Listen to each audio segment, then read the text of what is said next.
What's up, everybody? Welcome back to the channel. I'm super excited. Today we're going to be talking about how to hire the right employees, and I got some good freaking stuff for you guys, so get your pencils ready. Before we jump into it though, I want to plug something of my own real quick. I'm building out a free Discord community. It is linked down in the description below. So go down there, jump into the Discord community. It is bounce house entrepreneurs, it's Christmas light entrepreneurs, it's regular entrepreneurs. But if you have any questions that you need answered, we can get you in the Discord community. What is a Discord community? Think about it like this. It's almost like a Facebook group without all the drama. It's pretty sweet. So links in the description, jump in there. Today we're going to be covering how to hire the right employees. Now this is a question that I get asked pretty frequently, especially from established operators that are already growing and already scaling. You start to figure out pretty quickly that you as an individual don't scale to infinity, and realistically you don't scale well at all. And so once you get to the point where you're doing too many things in a day and it's like 14-hour days, you start to want to hire out those little snippets, those little pieces that you think are either easy for somebody else to do or that you hate doing. So in today's video, we're going to hit 3 important points. Point number 1, know what you're looking for. Point number 2, the interview is crucial. Point number 3, know what you've got. Okay, so let's jump straight in here. Important point number 1, know what you're looking for. This is a culture focus. So let's kick it off with a little question. Do you know why the people that work at Chic-fil-a are so nice? It's because they hire nice people. You know why the people at McDonald's generally aren't nice? Because McDonald's doesn't give a rip. That's not in their culture to have nice people working for them. It's in their culture to have that system, all the little drawers of burgers and everything you see in the back. That's their system, is speed and efficiency. They don't care about the people. And that leads into another question. So what do you want your culture to be? Do you want to have people that are nice? Do you want to have people that are urgent? Do you want to have people that are caring? Do you want to have people that are knowledgeable? Do you want people that are sales focused? Do you want people that are operationally sound? There's a million different options here, but you need to know what the heck you're looking for before you start looking for people. So in order to answer that question of what you want your culture to be, look inward.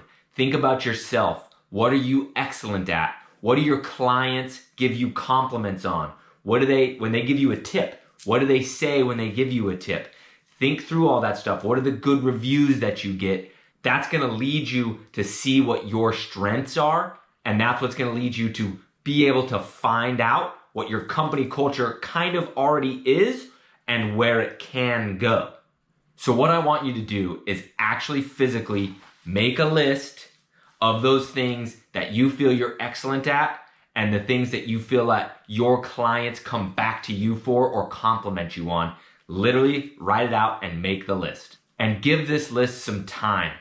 Think it through, talk to a loved one, talk to the good clients that you have, kind of snowball with other people. So after you're done making that list, I literally want you to flip the page and actually make the opposite list.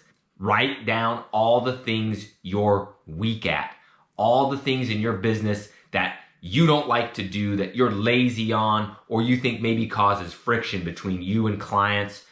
That way, as you're looking for people, yes, you've got your list of strengths that can start to form your culture of your company, and you can look for those pieces in people, but you also have the weaknesses, so you can look to shore up some of those weaknesses by hiring those out. Establish who you are to help you get a roadmap of who you want to find.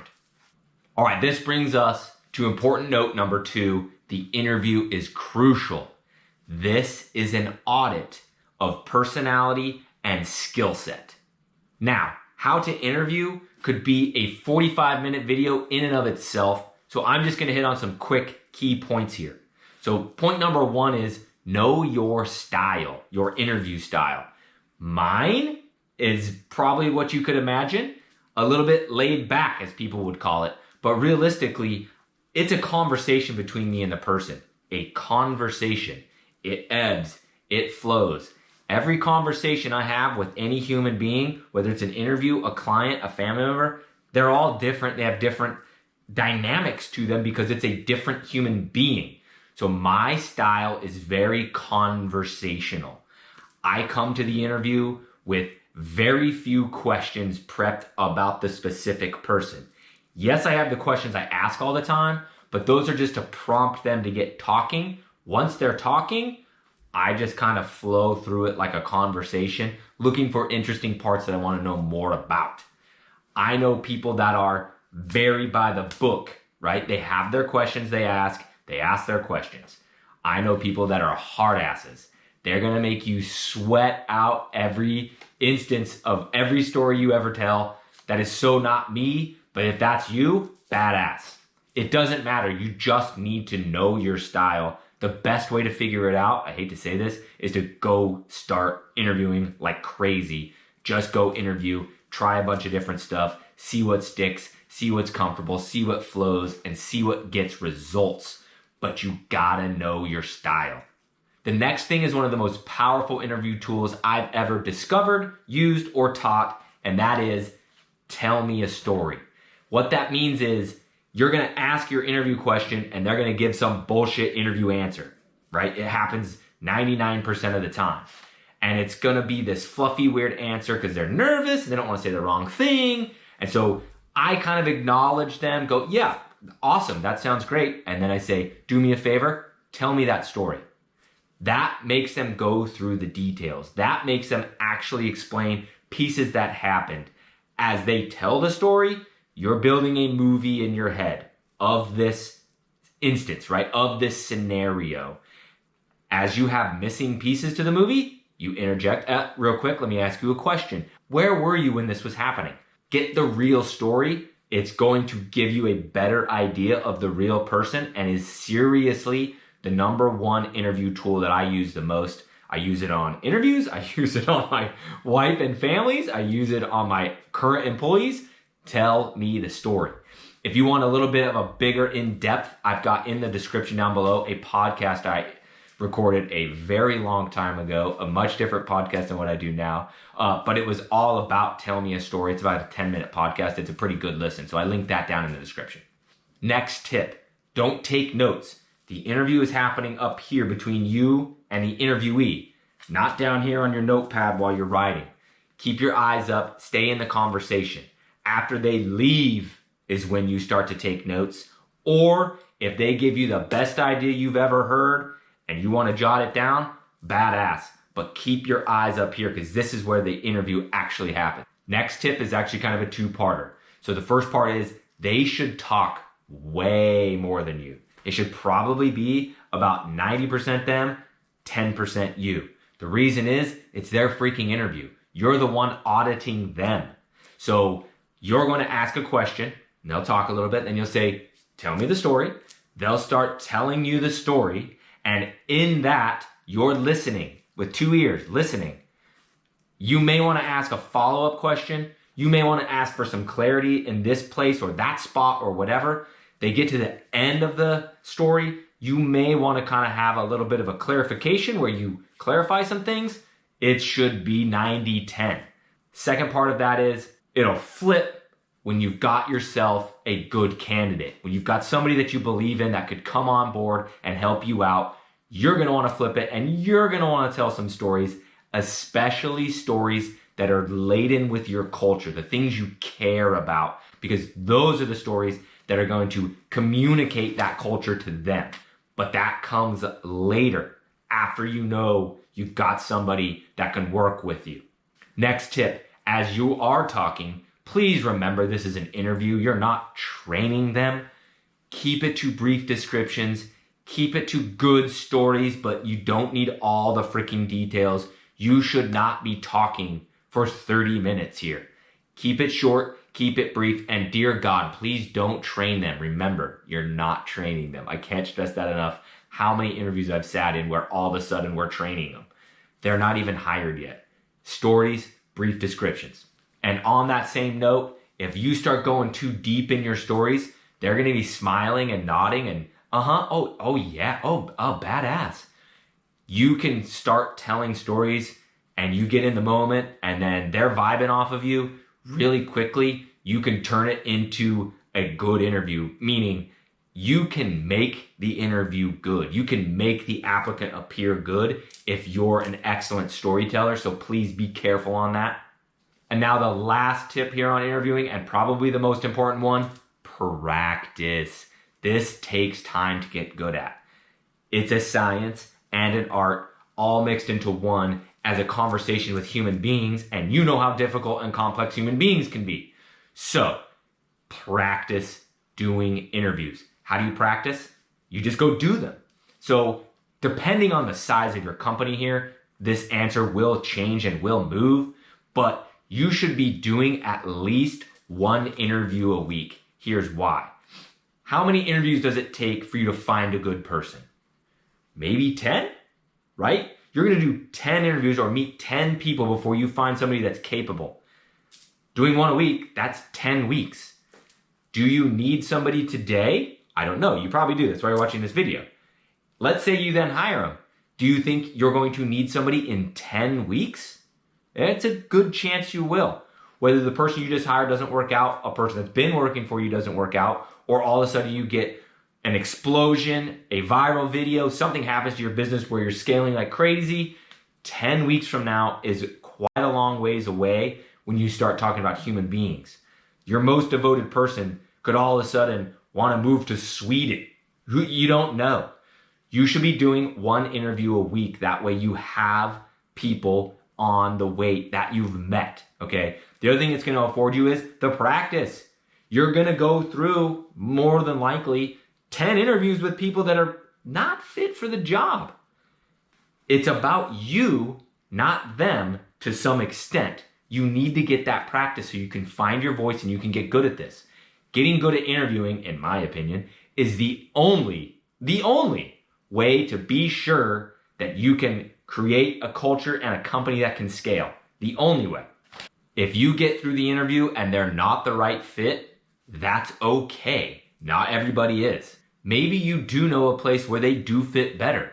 You got a buddy that's a lawn care guy or a moving company. You've got somebody that needs help where they're not a client-facing person because the person was quiet or not engaging. Million different options here, but because they're not right for you, doesn't mean they're a bad person. It just means they're not right for you. Maybe you know a place they are right for. Okay, now finally, we get to important note number 3, know what you've got. The interview is an audit. Be sure to get an accurate audit. Do you have somebody that is high potential but low experience? Maybe somebody that's younger, maybe somebody that's never been in your industry but has the pieces that you can build with. Are they high experience but low potential? Meaning they are what they are, they've been in this industry a long time, and you can bring them right in and they'll fit right in and they'll do the job that they've been doing for the last 20 years. Or do you have somebody that might be a bullshitter, a little bit of a storyteller? Do you have somebody that's just not real open, very short, very brief? Whatever it is that you've got, you need to know what you got. And I cannot stress that enough. I actually have a saying that I use rather frequently, which is, as long as I know what I've got, I'm a happy camper. And what that means is, if I know what I have in that person, their strengths, their weaknesses, their motivations, their natural tendencies, then I know I can go put them into place, into work where they're going to work best, and not go try to put them where they don't fit.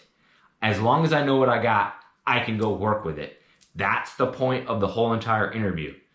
In the early days when you're hiring your first employee, you probably need a miniature you, somebody that's good at everything. They can do the work, they can talk to the clients, they're good with computers, they know how to run a camera, okay? As you scale, you get a little more specific and you get a little bit more, I'll say it like this, hiring gets actually a little easier because they don't have to be the miniature you. They're not gonna be the jack of all trades.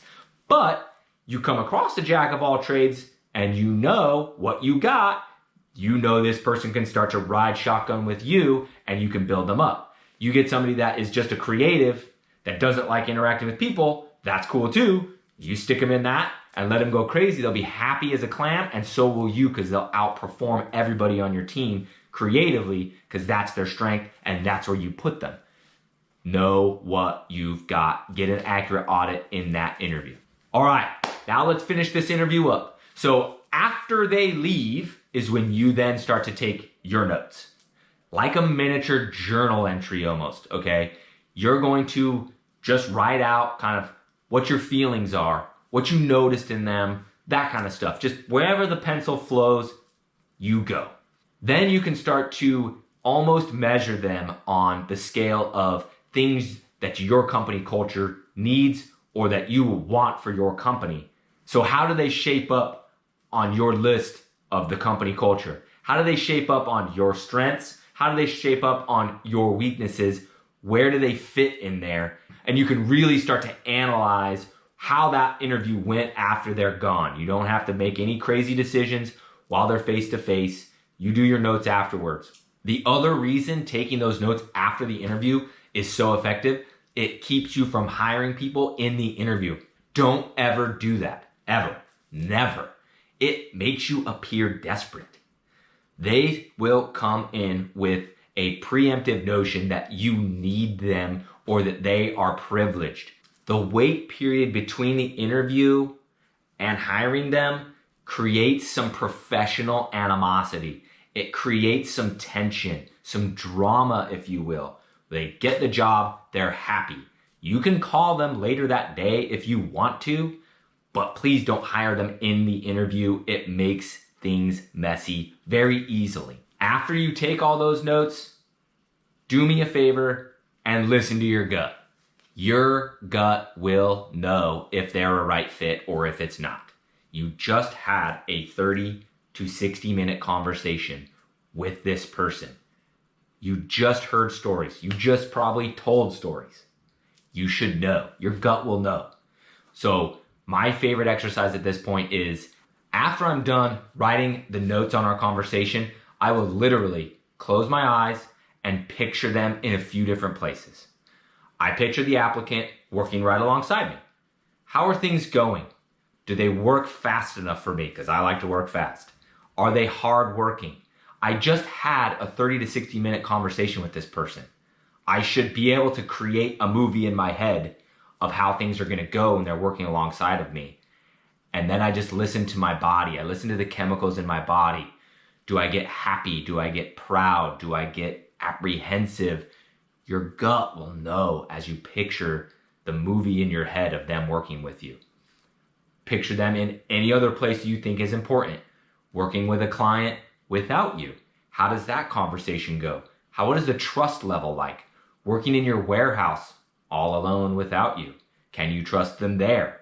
Do you think they're going to be dinking around on their phone or are they going to be actually working? You are building the movie in your head and analyzing everything that's going on in your head with that movie to kind of give your gut the chance, okay? We did a lot of analytical stuff with asking our questions and having back and forth banter. Now you're gonna go a little bit art with it and figure out in your head if they're a good fit. Give your gut the chance to weigh in on the hiring decision. All right, there we go. That is how you hire the right employees. Number one, know what you're looking for. Number two, the interview is crucial. Number three, know what you've got. So please drop some comments. Let me know how your interviews go. Let me know how your recruiting is going. Let me know how many employees you need to hire and tell me how this helped you. Ask any questions. I answer every single comment. You guys can also get me over on Instagram, Nick O. Glass. I answer every single DM I get and I answer them all thoughtfully. No, you're never bugging me. Please DM me all your questions. And then of course, if I brought you any inspiration today or any knowledge at all that's gonna help you, please subscribe. It would mean the world to me. And then we'll see you later. We'll see you in the next one. So peace out. Love you guys. Later.